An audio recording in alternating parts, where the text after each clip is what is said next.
வணக்கம். மெய்வெளியின் செய்திகள் வாசித்தளிப்பவர் சிவசம்பு பரிமேலழகர். முதலில் இலங்கை செய்திகள்.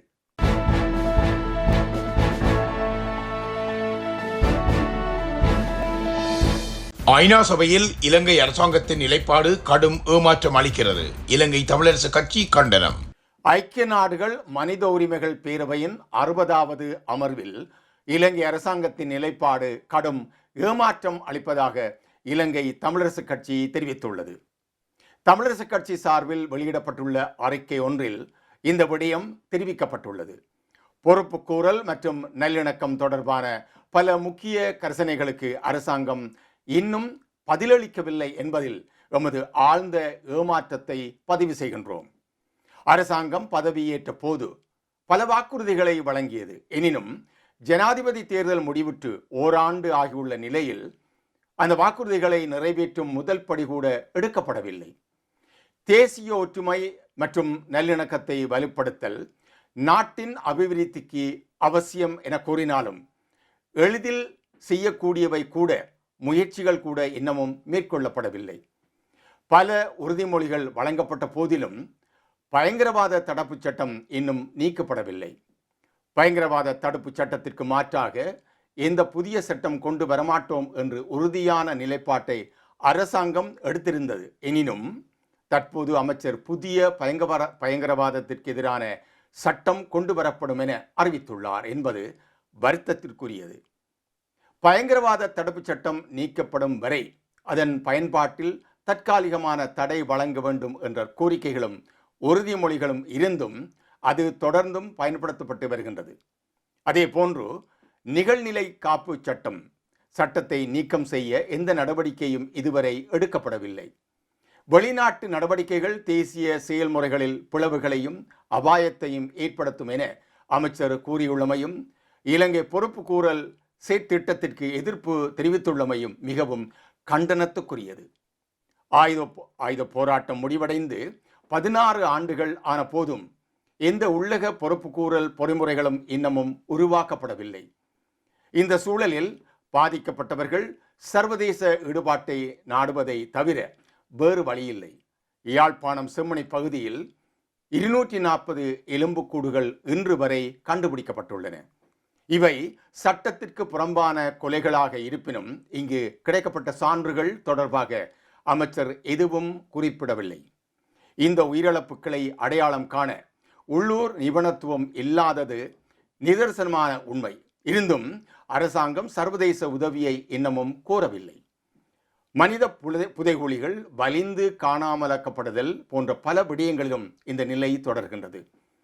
அதிகார பகிர்வு குறித்து மீண்டும் வலியுறுத்தியதற்கும் தமிழ் சமூகத்தின் அபாவான சமத்துவம், நீதி, மாண்பு, சமாதானம் ஆகியவற்றுக்காக ஆதரவு வழங்கியதற்கும் இந்திய அரசாங்கத்திற்கு நன்றி தெரிவித்துக் கொள்கின்றோம்.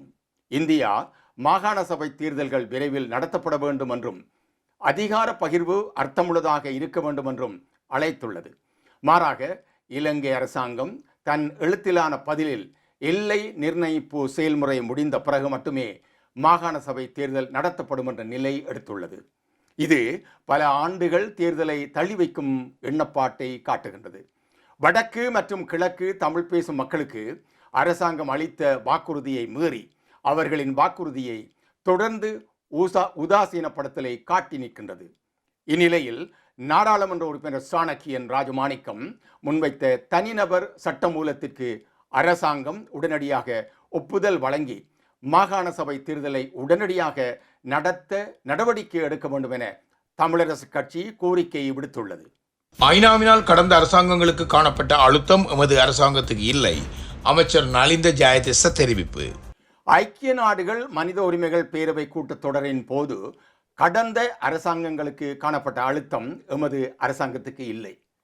மனித உரிமைகள் குறித்த எமது நடவடிக்கைகளை சர்வதேசம் ஏற்றுக்கொண்டுள்ளது. அந்த வகையில் தேசிய பொறிமுறைக்குள் பாதிக்கப்பட்டோருக்கு நியாயத்தை பெற்றுக் கொடுப்போம் என அமைச்சரவை பேச்சாளர் அமைச்சர் நலிந்த ஜெயதிச தெரிவித்துள்ளார். கொழும்பில் உள்ள அரசாங்க தகவல் திணைக்களத்தில் செவ்வாய்க்கிழமை நேற்று இடம்பெற்ற அமைச்சரவை தீர்மானங்களை அறிவிக்கும் ஊடகவியலாளர் மகாநாட்டில் இதனை தெரிவித்த அவர் மேலும் குறிப்பிடுகையில், மாகாண சபை தேர்தல் உரிய காலத்தில் இடம்பெறும். எனினும் அதற்கான காலம் தொடர்பில் தற்போது குறிப்பிட முடியாது. இது குறித்த சட்ட திருத்தங்கள் முன்னெடுக்கப்பட வேண்டியுள்ளது. கிடைக்கும் முதலாவது சந்தர்ப்பத்திலேயே மாகாண சபை தேர்தல் நடத்தப்பட வேண்டும் என்பதே அரசாங்கத்தின் எதிர்பார்ப்பாகும். இதற்கு முன்னர் செப்டம்பரில் ஜெனீவாவில் மனித உரிமைகள் கூட்டத்தொடர் ஆரம்பமானால் அரசாங்கங்கள் எவ்வாறு அழுத்தத்தில் இருந்தன என்பது அனைவருக்கும் தெரியும். ஆனால் எமது அரசாங்கத்திற்கு அவ்வாறான எந்த அழுத்தமும் இல்லை. கடந்த ஜூனில் நாட்டுக்கு விஜயம் செய்த ஐக்கிய நாடுகள் மனித உரிமைகள் உயர்ஸ்தானிகரின் அறிக்கை எமக்கு சார்பானதாகவே காணப்படுகின்றது. இலங்கையில் மனித உரிமைகள், நல்லிணக்கம், ஜனநாயகம் தொடர்பில் சர்வதேசத்தின் மத்தியில் வரவேற்பு கிடைத்துள்ளது. குறுகிய காலத்துக்குள் நல்லிணக்கத்தை ஏற்படுத்துவதற்கும் மனித உரிமைகளை பாதுகாப்பதற்கும் அரசாங்கம் என்ற ரீதியில் நடவடிக்கை எடுத்திருக்கின்றோம். எமது நீதிமன்ற கட்டமைப்பின் சுயாதீன தன்மை, நம்பிக்கை பல சந்தர்ப்பங்களில் உறுதிப்படுத்தப்பட்டுள்ளது. எனவே தேசிய பொறிமுறைக்குள் மனித உரிமை மீறல்கள் குறித்த பிரச்சனைகளுக்கு தீர்வு காண முடியும் என்று நம்புகின்றோம். இது தொடர்பில் சர்வதேசத்தின் மதிப்பீடுகளையும் அங்கீகரிக்கின்றோம். எனவே ஆரம்பிக்கப்பட்டுள்ள விசாரணைகளில் அனாவசிய தலையீடுகளை செலுத்தி அவற்றை வீணடிக்க விரும்பவில்லை. அதேவேளை சிறிய அடிப்படைவாத தீவிரவாத குழுக்கள் தலைதூக்குவதற்கும் இடமளிக்கப்பட மாட்டாது. பயங்கரவாத தடை சட்டத்தையும் ரத்து செய்து புதிய சட்டத்தை நடைமுறைப்படுத்துவோம். நிகழ்நிலை காப்பு சட்ட திருத்த நடவடிக்கைகளும் முன்னெடுக்கப்பட்டுள்ளன. இவற்றை மனித உரிமைகள் கூட்டத்தொடரில் தெளிவாக குறிப்பிட்டுள்ளோம் என்று தெரிவித்துள்ளார். ஜனாதிபதியின் உரித்துரிமைகளை ரத்து செய்தல் சட்டம் மூலம் 150 மேலதிக வாக்குகளால் நிறைவேற்றம். ஜனாதிபதியின் உரித்துரிமைகளை ரத்து செய்தல் சட்டமூலத்தின் இரண்டாவது வாசிப்பு 150 மேலதிக வாக்குகளால் நிறைவேற்றப்பட்டுள்ளது. இந்த சட்டமூலம் குறித்த விவாதம் மீதான வாக்கெடுப்பு இன்று பிற்பகல் இடம்பெற்றது. இந்த வாக்கெடுப்பில் பிரேரணைக்கு ஆதரவாக 151 வாக்குகளும் எதிராக ஒரு வாக்கும் அளிக்கப்பட்டன. நாடாளுமன்ற உறுப்பினர் சாமர சம்பத் தசநாயக்க மாத்திரமே ஜனாதிபதியின் வரப்பிரசாதங்களை ரத்து செய்யும் சட்டமூலத்திற்கு எதிராக வாக்களித்திருந்தார். அதன்படி ஜனாதிபதியின் வரப்பிரசாதங்களை நீக்கும் சட்டமூலம் 150 மேலதிக வாக்குகளால் நாடாளுமன்றில் நிறைவேறியுள்ளது. நேற்றைய தினம் இது தொடர்பான விவாதம் இடம்பெறவிருந்தது. எனினும் நாடாளுமன்ற அலுவல்கள் பற்றிய குழுவில் எடுக்கப்பட்ட தீர்மானத்திற்கு அமைய இன்று முற்பகல் 11:30 முதல் பிற்பகல் 3:30 மணி வரையிலான காலப்பகுதியில் குறித்த விவாதம் இடம்பெற்றிருந்தது. இறுதியில் வாக்கெடுப்பு நடத்தப்பட்ட நிலையில் ஜனாதிபதியின் வரப்பிரசாதங்கள் நீக்கும் சட்டம் மூலம் 150 மேலதிக வாக்குகளால் நிறைவேற்றப்பட்டுள்ளது. முன்னதாக ஜனாதிபதியின் வரப்பிரசாதங்களை நீக்கும் சட்டமூலத்தின் சரத்துக்கள் அரசியலமைப்பின் எந்தவொரு உள்ளீடுகளுக்கும் முரணானது இல்லை என உயர்நீதிமன்றம் வியாக்கியானம் அளித்துள்ளதாக சபாநாயகர் நேற்று வெளிப்படுத்தியிருந்தமை குறிப்பிடத்தக்கது. மன்னார் தொடர்பான புரிந்துணர்வு ஒப்பந்தத்தில் இந்தியாவும் இலங்கையும் கைச்சாத்து. மன்னார் மாவட்ட பொது மருத்துவமனைக்கு மருத்துவ உபகரணங்களை கொள்வனவு செய்தல் தொடர்பில் 600 மில்லியன் ரூபாய் மானிய புரிந்துணர்வு ஒப்பந்தத்தில் இந்தியாவும் இலங்கையும் கையெழுத்திட்டுள்ளன. இந்த ஒப்பந்தத்தில் நேற்று இந்திய உயர்ஸ்தானிகர் சந்தோஷ் ஜா மற்றும் இலங்கை சுகாதார அமைச்சின் செயலாளர் அனில் ஜெயசிங்க ஆகியோர் கொழும்பில் வைத்து கையெழுத்திட்டுள்ளனர். இந்த திட்டம் இலங்கையின் சுகாதாரத்துறையில் இந்தியாவின் ஒத்துழைப்பு பட்டியலை நீடித்துள்ளதாக இந்திய உயர்ஸ்தானிகரம் தெரிவித்துள்ளது. போதைப்பொருள் வியாபாரத்தை ராஜபக்சக்கள் மீது சுமத்துவதற்கு அரசாங்கம் முயற்சிக்கிறது. நாமல் ராஜபக்ச குற்றச்சாட்டு. ஒழுங்கமைக்கப்பட்ட குற்றச் செயல்கள் மற்றும் போதைப்பொருள் வியாபாரத்தை ராஜபக்சர்கள் மீது சுமத்துவதற்கு அரசாங்கம் முயற்சிக்கிறது. போதைப்பொருள் வியாபாரிகள், பாதாள குழுக்கள் ஆகியோரை ராஜபக்சர்கள் கட்டுப்படுத்துவதாயின் அரசாங்கம் எதற்கு? அரசாங்கத்தின் இயலாமை வெளியிடப்பட்டுள்ளது. இது ஐஸ் வாரம் என்றே குறிப்பிட வேண்டும். அரசியல் விசாரணைகள் மாத்திரமே முன்னெடுக்கப்படுகின்றது என ஸ்ரீலங்கா பொதுஜன பெரமுனவின் பாராளுமன்ற உறுப்பினர் நாமல் ராஜபக்ஷ தெரிவித்துள்ளார். பாராளுமன்றத்தில் செவ்வாய்க்கிழமை நடைபெற்ற இலங்கைக்கும் ஐக்கிய அரபு ராச்சியத்திற்கும் இடையிலான பல்துறை ஒப்பந்தம் தொடர்பான விவாதத்தில் உரையாற்றுகையில் மேற்கண்டவாறு குறிப்பிட்டுள்ளார். அங்கு அவர் மேலும் உரையாற்றும் போது வெளிநாட்டு முதலீடுகளை நாட்டுக்கு கொண்டு வருவதற்கு எவ்வித நடவடிக்கைகளும் எடுக்கப்படவில்லை. மாறாக ஐஸ் போதைப்பொருள் உற்பத்திக்கான முதலீடே நாட்டுக்கு வந்துள்ளது. இது ஐஸ் வாரம் என்றே குறிப்பிட வேண்டும். முன்னாள் ஜனாதிபதி ரணில் விக்ரமசிங்க கைது வாரம் முடிவடைந்து விட்டதன் பின்னர் தற்போது ஐஸ் வாரத்தை அரசாங்கம் கையில் எடுத்துள்ளது. இந்த விவகாரம் தற்போது அரசியல் விசாரணையாக மாறியுள்ளது. போலீஸ் விசாரணைகளின் பின்னர் உண்மை வெளிவருவதற்கு முன்னர் அரசியல் மேடைகளில் பல விடயங்களை ஆளும் தரப்பினர் வெளிப்படுத்தியுள்ளனர். இந்த 2 கொள்கலன்களை கொக்குகள் தூக்கி கொண்டு சென்று மீத்தேனிய பகுதியில் போடவில்லை. துறைமுகத்தின் ஊடாக நாட்டுக்கு வந்துள்ளது.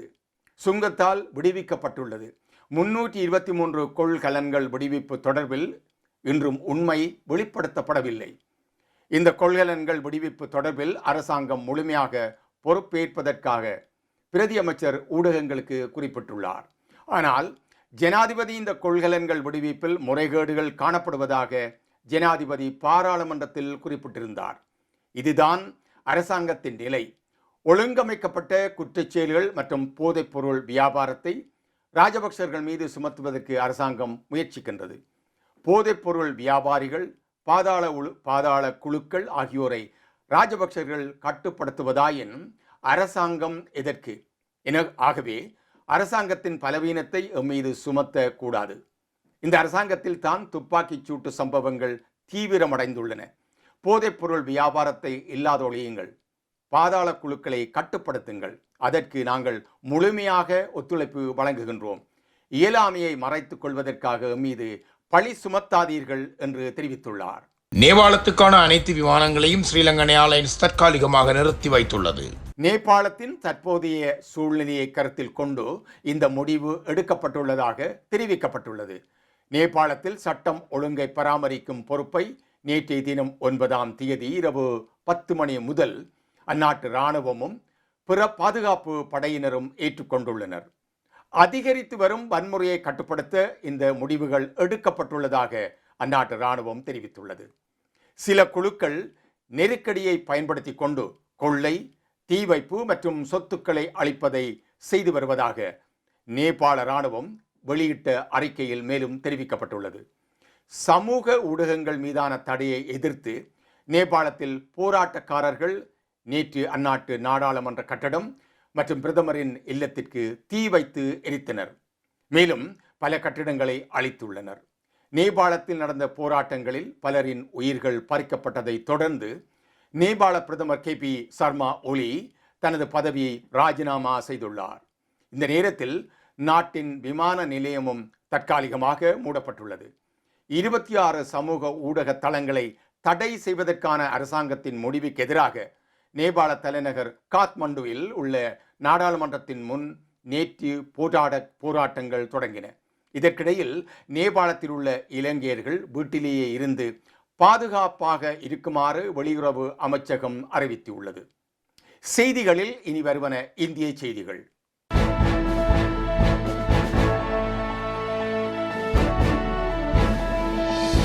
அடுத்தடுத்து நிர்வாகிகள் நீக்கம். EPS அதிரடி நடவடிக்கை. அதிமுக ஒற்றுமையை வலியுறுத்தி முன்னாள் அமைச்சர் செங்கோட்டையன் தெரிவித்த கருத்துக்கு பின்னர் அவரது கட்சி பொறுப்புகள் பறிக்கப்படுவது போன்ற அடுத்தடுத்த நடவடிக்கைகள் தீவிரம் அடைந்துள்ளன. இதன் தொடர்ச்சியாக அவரது ஆதரவாளர்கள் என கூறப்படும் முக்கிய நிர்வாகிகளும் அப்பதவிகளிலிருந்து நீக்கப்பட்டு வருகின்றனர். அதேபோல் நேற்றிரவு ஈரோடு புறநகர் மேற்கு மாவட்டத்தில் உள்ள அம்மாப்பேட்டை ஒன்றிய செயலாளர் செல்வன், மாவட்ட MGR இளைஞரணி செயலாளர் அருள் ராமச்சந்திரன், மாவட்ட தகவல் தொழில்நுட்ப பிரிவு செயலாளர் செந்தில் ஆகியோர் கட்சி பொறுப்புகளில் இருந்து நீக்கப்படுவதாக அதிமுக பொதுச் செயலாளர் எடப்பாடி பழனிசாமி அறிவிப்பு வெளியிட்டுள்ளார். இந்தியாவின் துணை ஜனாதிபதியாக தமிழர் தெரிவு. இந்தியாவின் துணை ஜனாதிபதியாக தேசிய ஜனநாயக கூட்டணியின் வேட்பாளர் CP ராதாகிருஷ்ணன் தெரிவு செய்யப்பட்டுள்ளார். இந்தியாவின் 16வது துணை ஜனாதிபதியாக இருந்த ஜெகதீப் தன்கர் கடந்த ஜூலை மாதம் 21ஆம் தேதி பதவி விலகியிருந்தார். இதையடுத்து வெற்றிடமான அந்த பதவிக்கு இன்று தேர்தல் நடைபெற்றது. தேசிய ஜனநாயக கூட்டணியின் வேட்பாளர் CP ராதாகிருஷ்ணன், எதிர்க்கட்சிகள் அடங்கிய இந்தியா கூட்டணியின் வேட்பாளர் சுதர்சன் ரெட்டி ஆகிய இருவரும் தேர்தலில் போட்டியிட்டனர். தேர்தலுக்கான வாக்குப்பதிவு காலை 10 மணிக்கு தொடங்கிய மாலை 5 மணியுடன் முடிவடைந்தது. பிஜு ஜனதா தளம், பாரத் ராஷ்டிரிய சமிதி ஆகிய கட்சிகள் இந்த தேர்தலை புறக்கணித்திருந்தன. இந்த நிலையில் வாக்கு எண்ணிக்கை நடைபெற்றது. இதில் சிபி ராதாகிருஷ்ணன் 452 வாக்குகள் பெற்று இந்தியாவின் 17வது துணை ஜனாதிபதியாக தேர்வு செய்யப்பட்டுள்ளார். 15 வாக்குகள் செல்லாதவையாக அறிவிக்கப்பட்டன. அவரை எதிர்த்து போட்டியிட்ட சுதர்சன் ரெட்டி 300 வாக்குகள் பெற்றிருந்தார். இந்திய துணை ஜனாதிபதியாக தேர்வான சிபி ராதாகிருஷ்ணனுக்கு பலரும் வாழ்த்துக்களை தெரிவித்து வருகின்றனர். செய்திகளில் தொடர்பென உலகச் செய்திகள்.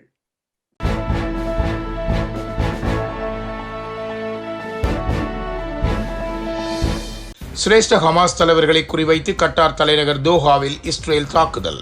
சிரேஷ்ட ஹமாஸ் தலைவர்களை குறிவைத்து கட்டார் தலைநகர் தோஹாவில் இஸ்ரேல் தாக்குதல் ஒன்றை நடத்தியுள்ளது. இந்த தாக்குதல் தமது அமைதி பேச்சுவார்த்தை குழுவை குறிவைத்து நடத்தப்பட்டதாக ஹமாஸ் அதிகாரி ஒருவர் தெரிவித்துள்ளார். தாக்குதலில் 6 பேர் கொல்லப்பட்டுள்ளனர். தோஹாவில் ஹமாஸ் மீதான இஸ்ரேலின் கொடிய தாக்குதலுக்கு பதிலளிக்கும் உரிமை தனது நாட்டிற்கு இருப்பதாக கட்டாரின் பிரதமர் முகமது பின் அப்துல் ரஹ்மான் பின் ஜசீம் அல்தானி கடுமையாக எச்சரித்துள்ளார். இதற்கிடையில் அந்நாட்டில் உள்ள அமெரிக்க பிரஜைகள் பாதுகாப்பான இடங்களுக்கு செல்லுமாறு கட்டாரில் உள்ள அமெரிக்க தூதரகம் அறிவுறுத்தியுள்ளது. அத்துடன் சமூக ஊடகங்களை கண்காணிக்குமாறும் அமெரிக்க பிரஜைகளுக்கு அறிவுறுத்தப்பட்டுள்ளது. நேபாளத்தில் வெடித்த கலவரம், முன்னாள் பிரதமர் மனைவி பலி. அரசுக்கு எதிரான போராட்டங்கள் வன்முறையாக மாறியதில் முன்னாள் பிரதமர் ஜலநாத் கானலின் வீடு தீ வைக்கப்பட்டது. இந்த சம்பவத்தில் வீட்டில் தனிமையில் இருந்த அவரது மனைவி ராஜலட்சுமி சித்தா ராகர் தீ காயங்களால் உயிரிழந்துள்ளார். செப்டம்பர் 9, 2025 அன்று காத்மண்டுவில் டல்லு பகுதியில் நடந்த இந்த தாக்குதலில் போராட்டக்காரர்கள் வீட்டிற்குள் அவரை சிக்க வைத்து தீ வைத்ததாகவும் அவர் கிருத்திபூர் பர்ன் வைத்தியசாலைக்கு கொண்டு செல்லப்பட்டு சிகிச்சையில் இறந்ததாகவும் தகவல்கள் தெரிவிக்கின்றன. நேபாளத்தில் சமூக வலைத்தளங்களுக்கு விதிக்கப்பட்ட தடை மற்றும் அரசாங்க ஊழல் குற்றச்சாட்டுகளுக்கு எதிரான போராட்டங்கள் செப்டம்பர் 8 அன்று தொடங்கி வன்முறையாக மாறியுள்ளது. ஜெனரேஷன் Z எனப்படும் இளைஞர்கள் தலைமையில் நடைபெற்ற இந்த போராட்டங்கள் காத்மண்டு, போகாரா, பூட்வாஸ், விர்குஞ்ச் போன்ற நகரங்களில் பரவியுள்ளது.